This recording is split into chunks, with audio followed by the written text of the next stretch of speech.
Continuing with an exhaustive look, not a comprehensive look, but an exhaustive look at the Detroit Publishing Company's entire portfolio, which is available for free on the Library of Congress's website. I'll link it below. If you want to know more about the company, check out part 1. And if you want to see some interesting things, check out part 2. Anyway, let's look at some slides. Emerald Lake, Canada, taken in 1905. Jesus. This is Keith's Theater in Philadelphia, taken in 1905 again, 3 years after it opened. Look at all those smiles. See, people weren't stuffy assholes back then, they were people. And that stonework, Jesus! You'll never guess what happened to it. It was demolished in 1971. You know what occupies the space today? A goddamn Samsung. Whoa, those waterfalls. The factories? What? This is why the jungle was so important. I'm guessing that's all factory wastewater. Runoff, chemicals, soot, you name it. Going right into the river. Wonderful. Geez, you'd think it was taken today. That grayscale again. Falls in Nay-Ow Glen in Scranton, 1900? I mean, yeah, it looks like some crap you'd see at your dentist's office, but fuck you. Okay, first prize, Enchantress, Daybreak Pink, American Carnation Society exhibition? That was a thing? Detroit, 1903. It looks like all the other shit in the back, but okay, first prize, I guess. Aw, this is nice. I'm not reading the title because, you know, it was taken in 1902, so you can imagine what it says about them. But it's a sweet picture.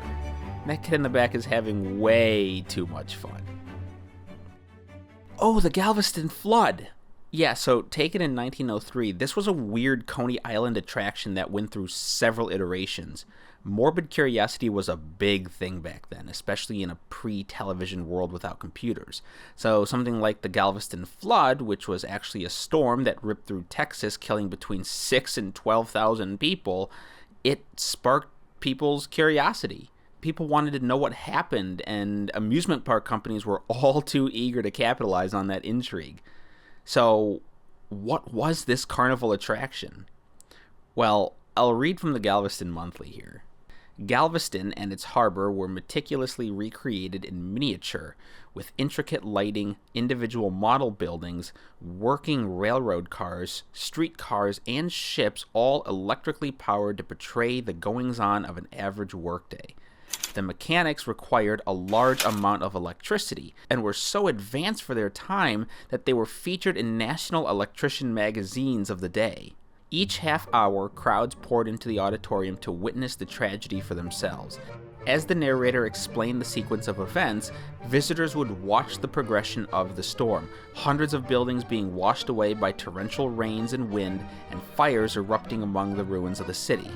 Audiences watched with terror and excitement as actors portraying Galvestonians risked their lives to rescue fellow victims, and parents sacrificed their lives to save children. The force of the show's water was quite treacherous, and during at least one performance, workers were hurt badly enough to have closed the show and rescue the injured, making the news the next morning. Okay, so this is tragedy exploitation. They're making money off of a real disaster that killed real people. This is a Coney Island attraction, and there was litigation against the management company for inaccurately portraying the disaster. Like, we criticize companies for turning Vietnam into a fucking video game, but they were doing shit like this all the way back then. It's nothing new. So yeah, this is a very historically loaded picture. Anyway, here we see sugarers sapping maple trees in 1906. This is back before they implemented tubing networks, where you just empty the sap into a big sheet metal drum. Horse-drawn, too. Oh, yes. This is the Great Gorge route of the Niagara Gorge Railroad in 1910. Yeah, you'd never know it today, but there was a railroad that skirted along the shores of Niagara Falls. It's wild that this actually existed. But like most things back then, it was in a world with minimal safety regulations. After a fucking rock slide, the railroad was shut down in 1935. This is the Goebel Brewing Company in Detroit, circa 1910. I like this because I find warehouse architecture very fascinating. They were very underappreciated brick masterpieces. This poor building, however, was demolished sometime in the 80s. Oof, the Grand Canyon, as seen from the Grandview Hotel, 1906. God, it's gorgeous! I like how there's a glow to it. I noticed that with glass plates. There's this glow around highlighted areas. I wonder if that's because of the emulsion. Jesus, this is so beautiful. Okay, this is also beautiful. Oh my god. Haines Falls in the Catskill Mountains, 1905.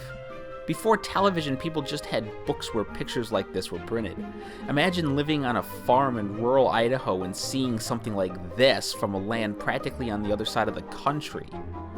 With a modicum of imagination, fantasy writing would come pretty easy. Oh my god. Okay. Hauling the Nets, Young's Pier, Atlantic City, 1904. This does not look safe. Look at all those people. The supports are so thin and rickety. Christ, you're gonna kill someone. Oh god, here's another from the necropolis of Cristobal Colon in Havana. It's a heap of bones? Dude's acting like they're his. Fucking stop it. Stop walking on them. Christ, what are you even looking at? We're in JD's turf now. High Street in Columbus. The City of Arches, 1907. And it's crazy because they still exist. JD and I wanted to piss off the college kids, so we burned a mean drag down High Street. Windows down, blasting Johnny Cash, screaming perverted nonsense at anyone who walked by. It looks empty, but judging from the misty flag silhouettes, this was a very long exposure, I bet. The New York Hippodrome in 1905. Another architectural beauty. Demolished, of course, in 1939. What once hosted presidents and Houdini and vaudeville and three-ring elephant circuses collapsed into late-run movies and amateur boxing matches. Shame. It's a shame. Oh, look at that! Horseshoe Falls in 1901. Taken by our boy, William Henry Jackson. I chose this picture because it really shows off the scale of the falls. Look at that boat. It looks like it's teetering on the edge of the world. Oof, and this is the photochrome version. You can see some of the detail was restored in the process too. God, and this is right up next to it. Look at those currents. It doesn't look too big, but I bet in person it's monolithic. Sometimes we underestimate what early 20th century photographers were capable of. Ooh! The Hotel Pontchartrain, or Pontchartrain, I don't really know, in Detroit in 1907.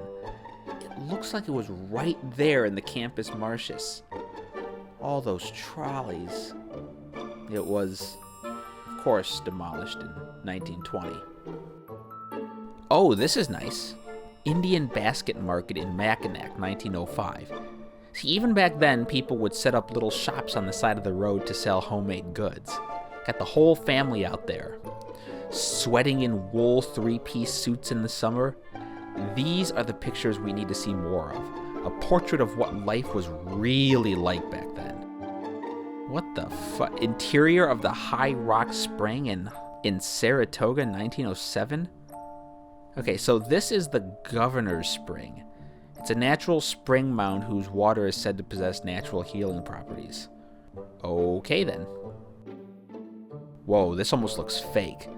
These are the lavish offices of J.P. Morgan in 1905. Tartaria, right?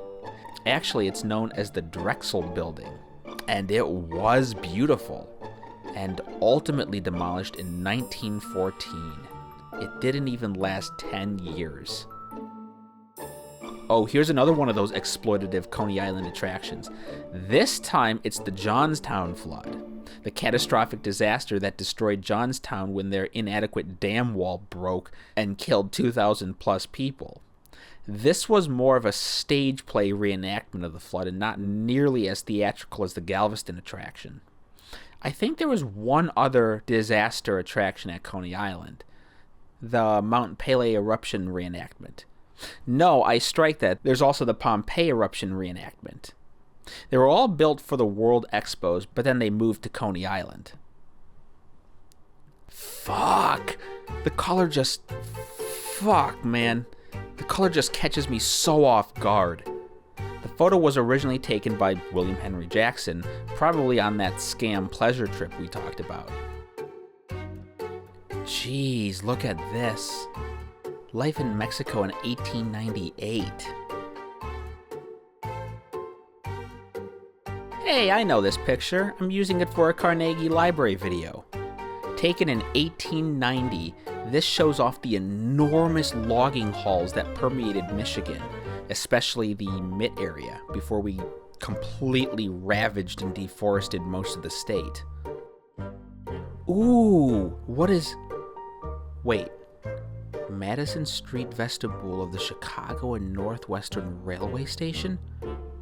No, oh my god. This is part of that gorgeous Northwest Railroad station in Chicago. Yeah, look at this. This was our Penn Station. A masterpiece of Renaissance Revival architecture that was still around by 1981. The head house, this beauty, was raised in 1984 following the example of Penn Station. The rest was rehabilitated in the 90s when Metro bought it. Fuck off, they again destroyed something beautiful. I mean, look at this. This was the waiting room. The columns, the entablature, the recessed windows. It's like the Baths of Caracalla. Sick. Hell yeah, another maple syrup photo, taken in 1906. The title is actually Maple Syrup, the Good Old-Fashioned Way. And hell yeah, brother, that's how you boil it. Over an open fire. What the... I don't even need to look at the title to know that this is obviously Atlantic City, because this is decadence. Why a donkey? Look, none of them look happy. Taken in 1900, back when you would wear shit like this on the beach. Ooh, a streetcar scene from 1905. Three-piece suits, bowler hats, and next to them, the poor working-class stiff sharing a light. A perfect visual representation of the Gilded Age wealth gap. Wait, Jesus, that wagon's tipping over! Ah, I have a buddy who would love to live here. You could smell the salt water. Little Harbor, Marblehead, Massachusetts, 1900. Oh, the color! The Three Graces in the Mariposa Grove, 1900. And they still exist. They're over 2,000 years old. Whoa, the Marlborough Blenheim Hotel in Atlantic City, 1910. Yeah, Atlantic City was like Caligula's Rome when it came to sin and decadence. Buildings were weirdly decorative and oriental. This hotel would later be demolished in 1978. Ooh, another beautiful building that was probably destroyed. This is the Mechanics Hall in Boston, circa 1906. Looks like something ripped right out of the World's Expo, too. Look at all the jaywalkers. Back before crossing and traffic laws, just walk wherever, fuck it. Yeah, it was raised in the 60s as part of that disgusting urban renewal fad. Oh god, alright. The title is long and will describe this better than I ever could. Midwinter Carnival, Children's Parade, Miss Johnson, winner of the first prize in Upper Saranac Lake, 1909. Well, she looks very happy. But like, the midwinter carnival was fucking sick though. Look at this. What is even happening here? Storming the fortress? What does that mean? God damn, let's bring this back, huh? Christ, here we go. The misses? Oh, Jesus. Oh, God. Some of that good old misogyny. Jesus Christ, people. Mount Assiniboine? Assiniboine? I'm not Canadian, but it's in Alberta, 1902. Breathtaking, though. Simply breathtaking. God, it looks so modern, too. God damn, man, this is beautiful. Just fucking... Ugh! I feel my lungs tightening. Mount Fox and Mount Dawson from the Asulkin Pass in the Selkirk Mountains, BC, 1903. Okay, that's a mouthful. I hope I pronounced it right, but God, this looks beautiful. Another breathtaking vista. Mount Washington from Intervale in the White Mountains, 1895. So this must be another William Henry Jackson. God, what a gorgeous view. Oh God. Wait, what's it called? Never touched me? What? Oh God, that detail. Okay, you can zoom all the way in to appreciate every rivet, every cable, every welding point. Like, you start to respect how these bridges were made back then. Holy shit, this is the Williamsburg Bridge in 1905. Ah, a snapshot of New York City from 1905 again. Again, you're getting that glow. Also, there's the Singer building back there. Back when Singer Sewing was a thing, before they were bought out by the private equity firm Platinum Equity. There's plenty of videos that go through the history and the sheer beauty of this building, so I'll refrain from spiraling off into a tangent here. It was demolished between 1967 and 1969. Another gorgeous shot of Niagara Falls. It was taken from the international bridge between Canada Land and the States. You can actually see the most famous part of the falls all the way back there, and the old Westinghouse plant, taken in 1905. So this is a shot of Falls Street in the city of Niagara Falls, 1905. Look at those halos. Oh, and the line. So this wasn't an empty street. It was another long exposure. Oh, the color. Okay, I like the coloring in the water and the shadowing in the white caps. Actually, just all the colors. It's all beautiful. This was taken by William Henry Jackson in 1900. The Niagara Rapids, and that's the cantilever bridge in the back. Whoa, the architecture. Like a Roman triumphal arch. This is sickening. We need to bring this architecture back. North Station in Boston, 1905. Yeah, okay, so it burned down in 1925, and then it was totally demolished in 1926. Wonderful. But look at the snapshot of life. These ladies huddling together about something lost to time. A couple of street urchins. This guy with his umbrella. And a nice daughter helping her mom, or someone, across the street. I wonder what happened to everyone. Are their families still around? I hope so. Oh, it kind of looks like the bazaars in Turkey. And it's actually Obispo Street in Havana, circa 1906. How exotic looking though, right? These dapper gentlemen, all these people in the back there. Very casual, huh?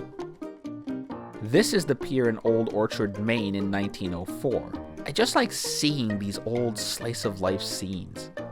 Look at that, there's a photography studio right on the boardwalk.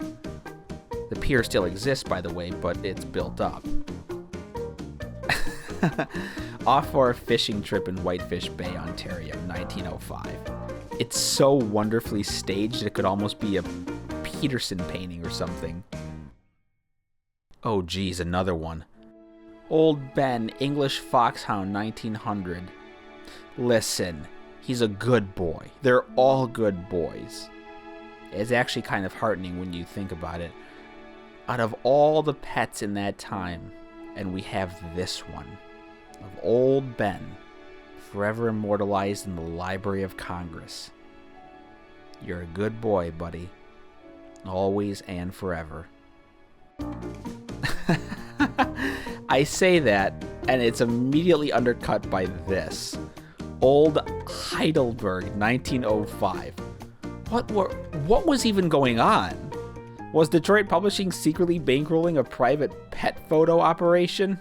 Ugh, the blur. He kept moving. Hey, I've been there. This is... Wow, okay.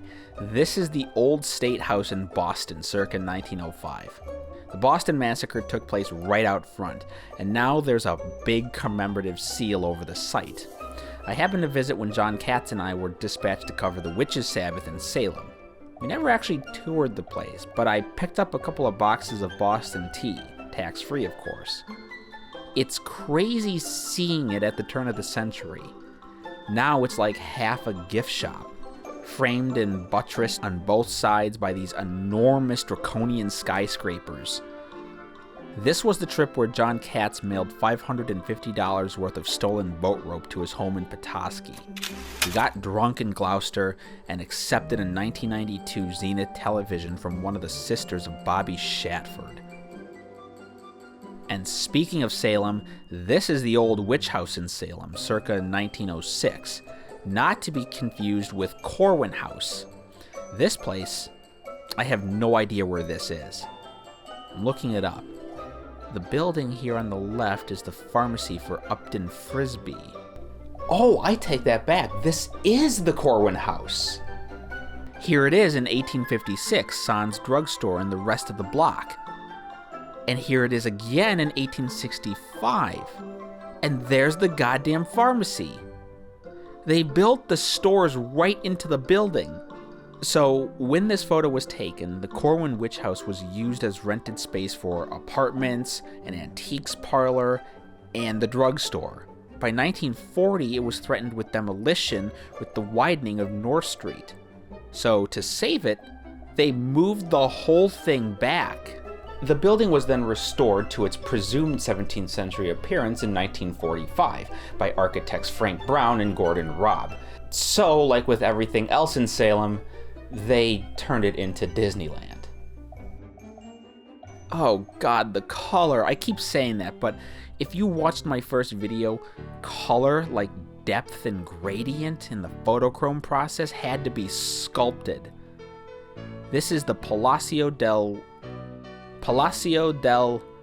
Gobierno General in Habana, 1900. Oh god, I really butchered that name. Taken by William Henry Jackson, and it's beautiful. Also, a few things to note. It is referred to here as the Palace of the General Government, but it was also known as the Palace of the Captains General.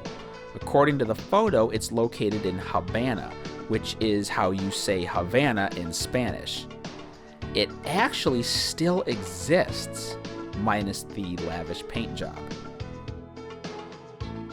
Oh yeah, title speaks for itself. Orange and grapefruit on same tree, Palm Beach, Florida, 1910. You can't even see anything because it's all in black and white, but an old-timey photo of plant crossbreeding is still pretty cool. And on the subject of Palm Beach, here is The Palm Walk in 1902. I'll make sure to add in some appropriate music. Join us again for part 4, the last part of this ridiculous saga, where we can finally bury this goddamn company into the cold clay earth. Actually, I like this shit, and if you've made it this far, you probably do too. Point being, we're almost at the end, so just bear with us. We're almost done. In this next part, shit is about to get real. And if you like our videos, make sure to subscribe. Thanks.